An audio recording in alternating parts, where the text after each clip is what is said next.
This video is for my married Christian ladies. Married Christian feminine women who are inspiring to be more in the way that God created them to be as women. We know the scriptures and we know the roles that God has set out for us as a wife. With that being said, some of you marriages are very crusty and stale because you are treating your husband like he is just your brother in the Lord. You two were married probably before you got saved. And even if you were married after you got saved, if you read the scripture, it talks about minding the things of the world. And that means that you, wife, you have a responsibility to still look good, smell good, act good, be appealing to your husband. Okay? Just because we are Christians, that does not mean that we lose our femininity. That does not mean that we lose our attractiveness. That doesn't mean that we begin to walk around the house looking like we are wading in the water, just waiting for Jesus to come. Okay? I'm tired of seeing people who like to rag on Christians, and it's because many of us are presenting ourselves in a way that provokes people to sort of pick on us, because some of you have taken, and might I say, holiness too far. And what do I mean by that? You are only made holy in the Lord. So if you don't have a relationship with the Lord, you're not holy. So for you to walk around with trash bags, you can have a long dress. I'm not saying don't wear long dresses, don't be modest. Of course, be modest. We are to be modest. I got this tattoo when I was 18 years old, okay? And I try to cover it up when I can, but sometimes I'm not worrying about it. But yes, we are to be modest. But when it comes to your relationship with your husband, even though he is a God-fearing man, he loves the Lord, he knows the scripture, he's not your pastor and you are not his congregant. When you are in the house, he still wants you to be attractive to look at.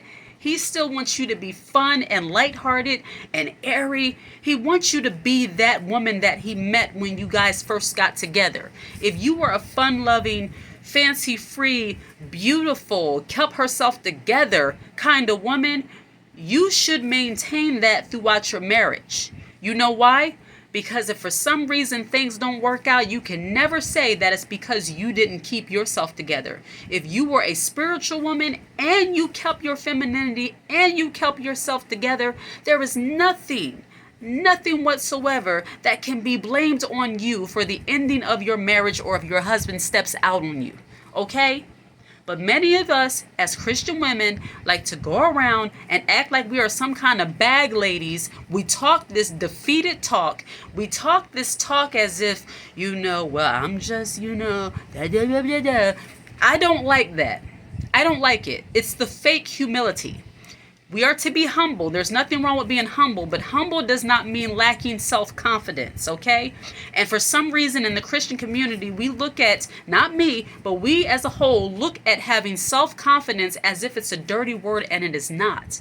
If you are confident in the Lord and you know that all things work together for good to those who love the Lord and are called according to his purpose, there is nothing wrong with being self-assured and self-confident, because you know that the Lord is going to come through for you, providing you are in his will. When you know that, you don't walk around with this mentality of like, I'm just trying to make it. I don't like that. I don't like it. Even if you are just trying to make it, you don't walk around like you just trying to make it. I'm a firm believer of you don't have to look how you feel.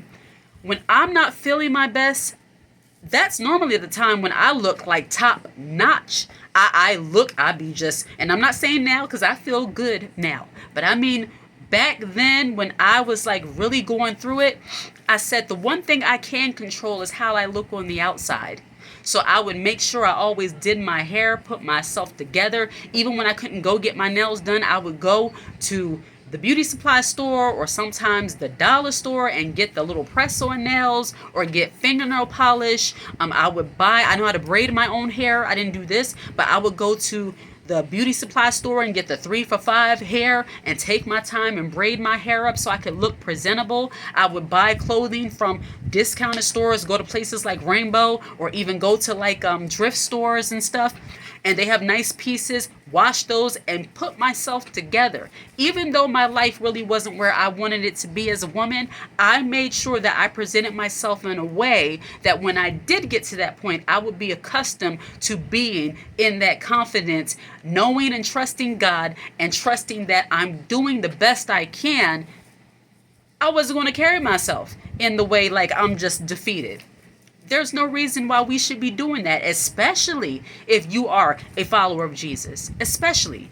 So I just want our self-image to be a little bit better in the world.